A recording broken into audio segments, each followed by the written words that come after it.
my bravery is increasing, and I think it's coming soon because though the church that we both are involved with does a wonderful online um, Sunday service, there's just nothing like being in the room with your church family and having communal prayer and Yeah. there's there's that there's that spirit that happens in a group of people that doesn't happen in my living room. Absolutely, absolutely. On the other hand, the post-COVID church is going to have to continue to figure out how to do both of those things well. Yeah. We can't, nor should we, I think, plan on going back to normal, whatever that was, because I think God was, God will. I don't want to say God created COVID or God wanted COVID to happen or any of those things theologically, but in that scenario, God is always going to teach us something and wants us to learn something. And if our pure desire is just simply to go back to where we were before, Right. then we haven't learned anything. And I think part of what we're learning is it's great to be in the building and it is great to be together, but that's only a part of what it means to be the church. It's not the whole Right. thing. No. And I think we had a tendency, the church in America in particular had a tendency to treat the Sunday morning experience like that was what church is. Right. Yeah. I mean, one of my favorite expressions, because I'm very much an advocate for community engagement and impact, and really, really being responsible. Kind of the kind of like the idea of the parish used to be that the church is responsible for your neighborhood, and so yeah. My favorite expression on that kind of subject has always been that Sunday at church is the locker room. And the game is outside of the building the other 6 days a week. I use that expression a lot. I might have gotten it from you. but I also love the question, and I don't remember who raised it first. Can't take credit for it myself, but the question was raised: if your church ceased to exist tomorrow, who other than your members would notice? Right.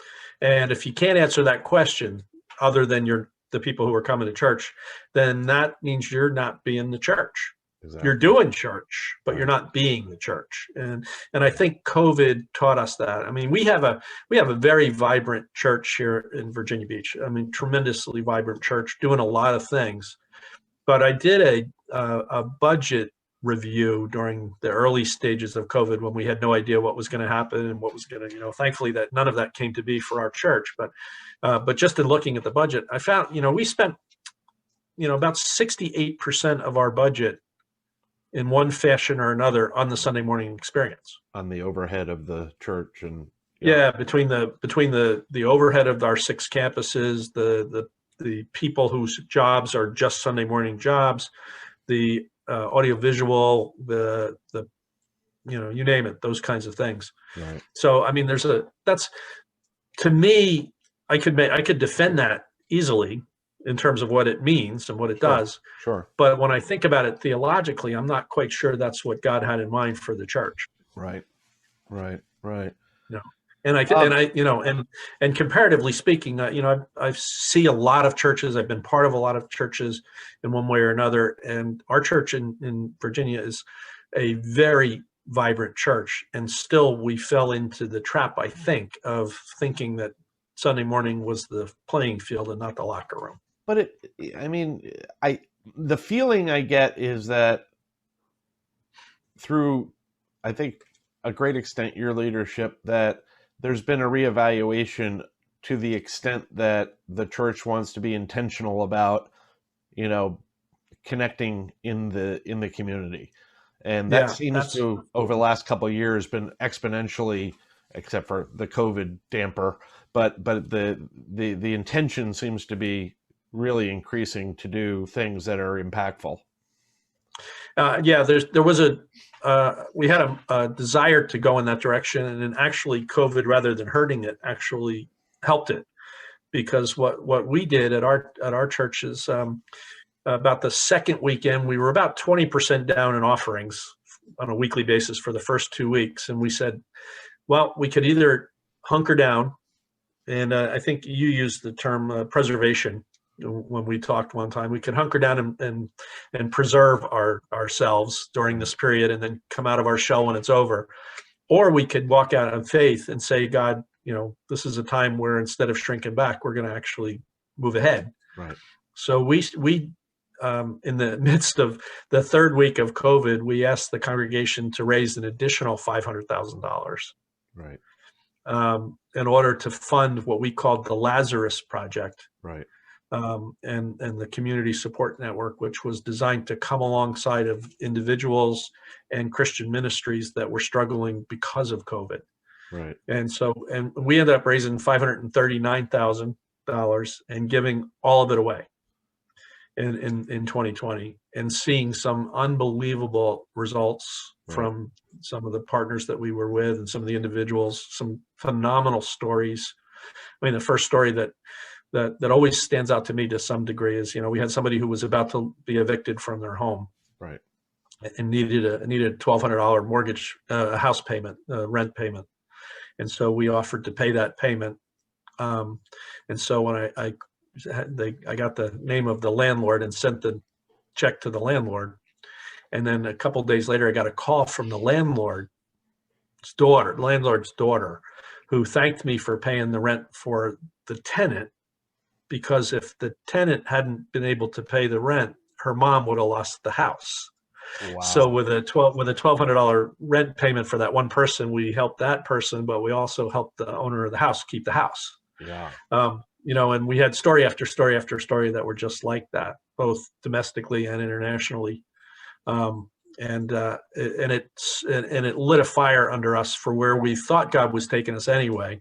Right. And now this year, basically our 2.0 of that project is that each one of our campuses, each one of our 5 campuses, not our campus in the Middle East, but the other 5 campuses, the 4 here in Hampton Roads and the 1 in Germany, are all starting on a new, what we call Reach Focus, which is to identify a partner in the community that will be a focal point for them, for ministry and outreach and partnership.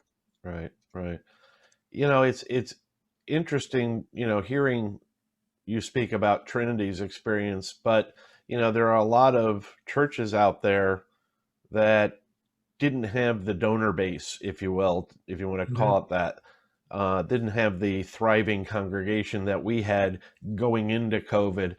And so, and many of the low wealth communities, they didn't even have much in the way of technology, many of those churches. So making that transition to an online situation was either impossible or very difficult.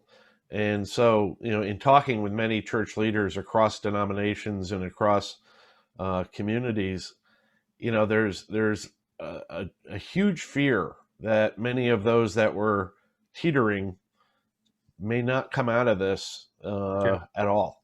And so, when I think of the COVID, effect, I think about what happens to those people and the impact that they were having, because many of them, while small congregations, were doing a lot of outward ministry and outward, programs that were really a salvation for people. And I think, as Trinity grows, it may fill some gaps, but there's going to be gaps out there that, maybe people don't even know exist. And that concerns me.